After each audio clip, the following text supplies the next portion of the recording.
नमस्कार दोस्तों, Bhaskar Saroj Hindi education channel में मैं बीरबल सिंह भास्कर आपका स्वागत करता हूं। चलिए दोस्तों बढ़ते हैं। और पिछले वीडियो में हमने 50 प्रश्न देखे थे और चलिए आगे बढ़ते हैं। नाट्य शास्त्र के रचयिता का नाम बताइए। तो भरत मुनि ने नाट्य शास्त्र की रचना की थी। चलिए, तुलसीदास जी की प्रमुख रचनाएं विनय पत्रिका और दोहावली, गीतावली, कवितावली और श्री कृष्ण गीतावली की भाषा कौन सी है? तो तुलसीदास जी की प्रमुख रचनाएं जिसका नाम है विनय पत्रिका, दोहावली, गीतावली, कवितावली, श्री कृष्ण गीतावली की भाषा कौन सी है? तो ब्रज भाषा है। दोस्तों एक प्रश्न जरूर बनता है कि तुलसीदास जी की अमुक रचना की भाषा कौन सी है या अमुक की भाषा कौन सी है। तुलसीदास जी ने आदि रचनाएं ब्रज भाषा में लिखी, आदि अवधि भाषा में लिखी। तो इसलिए आप लोग चाहो तो अलग अलग पन्नों पर इनको लिख सकते हैं कि भाई अवधि की कौन सी हैं और ब्रज भाषा की कौन सी हैं। थोड़ी सहूलियत रहेगी क्योंकि ऑनलाइन के बजाय ऑफलाइन लिखा हुआ ज़्यादा याद रहता है। ये मैं ऑनलाइन पढ़ा रहा हूँ लेकिन फिर भी आपको कहता हूँ कि अगर आप ऑफलाइन कोई नोट्स बनाओगे तो वो ज़्यादा याद रहेगा। ये ध्यान रखने की बात है। तो विनय पत्रिका, दोहावली, गीतावली, कवितावली, श्री कृष्ण गीतावली की भाषा है वो ब्रज भाषा है। मृगनयनी उपन्यास के लेखक का नाम बताइए। वृंदावन लाल वर्मा का उपन्यास है मृगनयनी। आचार्य हजारी प्रसाद द्विवेदी ने हिंदी साहित्य के इतिहास का विभाजन किया है। तो किस किस प्रकार से विभाजन किया है? देखिए, संवत 1000 से 1350 तक आदिकाल, संवत 1000 से 1350 तक उन्होंने आदिकाल, संवत 1350 से 1700 तक भक्तिकाल। ठीक है, वही रामचंद्र शुक्ल वाला, लेकिन नामों का थोड़ा अंतर था। आचार्य रामचंद्र शुक्ल ने इसका नाम क्या दिया था? वीरगाथा का नाम दिया था, दोहरा नामकरण भी दिया था। लेकिन यहाँ पर सीधे सीधे है संवत 1050 से 1375 तक आदिकाल, संवत 1350 से 1700 तक भक्तिकाल, संवत 1700 से 1900 तक रीतिकाल और संवत 1900 से अब तक आधुनिक काल। यानी सेम का सेम ही है, लेकिन जो इनके नाम थे ना वो आचार्य रामचंद्र शुक्ल के और हजारी प्रसाद द्विवेदी के अलग अलग हैं थोड़े। ठीक है ना। झूठा सच उपन्यास के लेखक का नाम बताइए। यशपाल का बहुत ही प्रसिद्ध उपन्यास है झूठा सच, बहुत प्रसिद्ध उपन्यास है झूठा सच।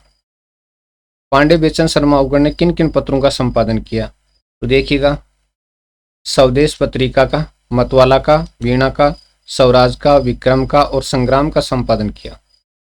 पांडे बेचन शर्मा ने स्वदेश पत्रिका का, मतवाला का, वीणा का, स्वराज का, विक्रम और संग्राम का संपादन किया था। अनामदास का पोथा उपन्यास के लेखक का नाम बताइए। अनामदास का पोथा उपन्यास के लेखक आचार्य हजारी प्रसाद द्विवेदी का उपन्यास है अनामदास का पोथा। तुलसीदास जी का निधन कब हुआ? 1623 में हुआ था तुलसीदास जी का निधन, 1623 में। अगला है मेला आंचल उपन्यास के लेखक का नाम बताइए। फणीश्वरनाथ रेणुका, और ये उनका आंचलिक उपन्यास है। फणीश्वरनाथ मैथिलीशन गुप्त की रचना रत्नावली का प्रकाशन वर्ष कौन सा है? 1960। रत्नावली जो रचना है उसका प्रकाशन कब हुआ था? 1960 में हुआ था मैथिलीशन गुप्त की रचना रत्नावली। ठीक है, याद रखना दोस्तों, मैथिलीशन गुप्त की रचना रत्नावली और उसका प्रकाशन वर्ष कौन सा है? 1960। लेकिन भारतेंदु की रचना का भी नाम है क्या कोई? देखना, याद करना। देखें, गुनाहों का देवता उपन्यास के लेखक का नाम बताइए। धर्मवीर भारती का उपन्यास है गुनाहों का देवता। नेक्स्ट है निराला की अनामिका भाग 2 में कौन कौन सी कविताएं संकलित हैं? तो अनामिका फर्स्ट और अनामिका सेकंड दो रचनाएं हैं अनामिका नाम से। तो अनामिका सेकंड में नवबेला, सरोज स्मृति, बादल राग, तोड़ती पत्थर, राम की शक्ति पूजा और सम्राट अष्टम एडवर्ड के प्रति।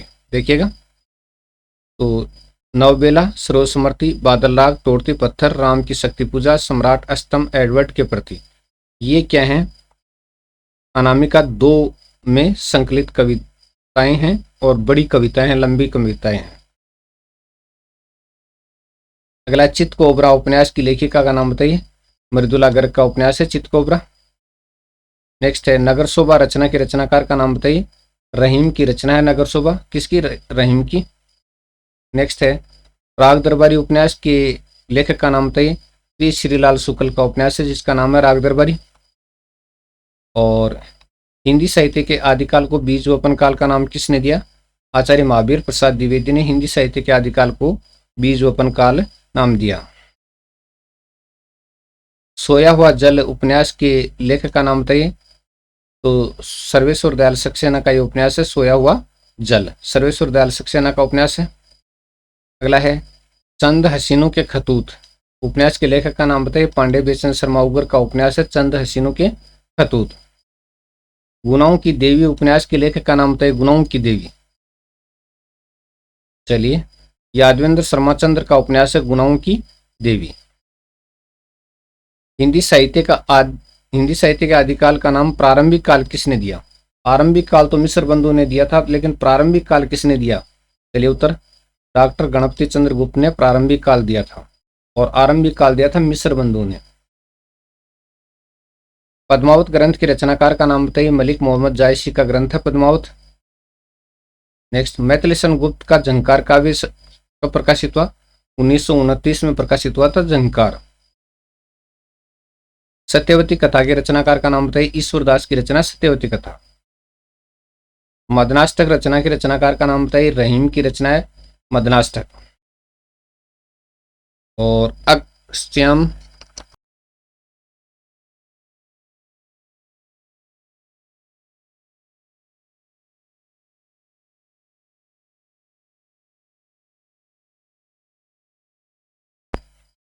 अस्त्याम रचना के रचनाकार का नाम बताइए। अगरदास की रचना है। अस्त्याम नाम की कई रचनाएं दोस्तों। अब आप कहोगे यार गलत पढ़ाते हो, यानी सही नहीं है, नाबादास की रचना है ये, तो नाबादास ने 2 अष्टयाम लिखे थे। भाई अष्टयाम नाम की कई रचनाएं आपको मिलेगी। देव की रचना भी अष्टयाम है, नाबादास की रचना भी अष्टयाम है, अगरदास की रचना का नाम भी अष्टयाम है। निराला की अंतिम काव्य रचना का क्या नाम है? सांदे काकली है निराला की अंतिम रचना। भरत मिलाप रचना के रचनाकार का नाम बताइए। अगरदास की रचना है भरत मिलाप। और खेट कौतुकम रहीम का किस प्रकार का ग्रंथ है? ज्योतिष का ग्रंथ है खेट कौतुकम। नेक्स्ट है ज्ञानबोध रचना के रचनाकार का नाम बताइए। मलुकदास की रचना है ज्ञानबोध। और एक दोस्तों मैं आपको सूचना दे दूं, हिंदी साहित्य की अगर आप व्याकरण का अध्ययन करना चाहते हैं विशेष तौर से मेरे साथ, तो आप के सामने मैं एक नाम लिखता हूं, आप सर्च करके, और वहां पर चाहे सब्सक्राइब नहीं करें कोई बात नहीं, लेकिन आप पढ़ सकते हैं। थोड़ा सा देखिएगा, मैं आपके सामने अपने जो सिर्फ व्याकरण का के पर्पज से बनाया गया चैनल है उसी का नाम दे रहा हूं।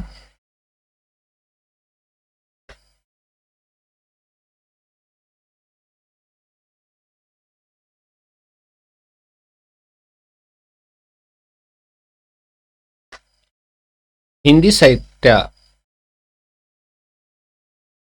521 ये व्याकरण की दृष्टि से बनाया गया अपना चैनल है, और इस पर आपको व्याकरण के टॉपिक लगातार मिलते रहेंगे, मिलते हैं। और आप तैयारी करना चाहें तो आप विजिट कर सकते हैं, नहीं तो आपकी इच्छा। अगला है दिल्ली के, सॉरी थोड़ा सा, दिल्ली का दलाल उपन्यास के लेखक का नाम बताइए। पांडे बेचन शर्मा उगर का उपन्यास है दिल्ली का दलाल। परमाल रासो के रचनाकार का नाम बताइए। परमाल रासो के रचनाकार, तो जगन्निक की रचना है परमाल रासो, जगन्निक की रचना है। और रास पंचाध्यायी रचना के रचनाकार रहीम भी हैं, और नंददास की रचना भी। दोस्तों दोनों चीजें बता दूं, नंददास की रचना भी रास पंचाध्यायी है और रहीम की रचना का नाम भी रास पंचाध्यायी है। आधा गांव उपन्यास के लेखक का नाम राय मासूम रज्जा का उपन्यास है। आवाज में दोस्तों थोड़ा वायरल के कारण से डिस्टर्ब है, कई दिनों से परेशान कर रहा है, लेकिन इसीलिए बड़े वीडियो नहीं बना पा रहा मैं। मेरे किसी भी चैनल पर बड़े वीडियो नहीं आ रहे। कुली भाट निराला की किस विधा की रचना है? रेखा चित्र विधा की रचना है कुली भाट। कुली भाट है रेखा चित्र विधा की रचना है। और मैथिली शरण गुप्त की विकट वट रचना कब प्रकाशित हुई? 1929 में प्रकाशित हुई थी। चॉकलेट उपन्यास के लेखक का नाम बताइए। चॉकलेट उपन्यास के लेखक पांडे बेचन शर्मा उगर का उपन्यास है चॉकलेट। और बल्लेश्वर बकरिया निराला की किस विधा की रचना है? रेखा चित्र विधा की रचना है। अब यहाँ पर आप दोस्तों ये सोचोगे कि यानी उपन्यास है या क्या है, लेकिन इसकी शैली रेखा चित्र विधा की है। ज्ञानदीप रचना के रचनाकार का नाम बताइए। शेख नबी की रचना है ज्ञानदीप, शेख नबी की। मैथिली गुप्त की रचना साकेत का प्रकाशन वर्ष कौन सा है? 1931 है, ये ध्यान रखना, साकेत का प्रकाशन वर्ष।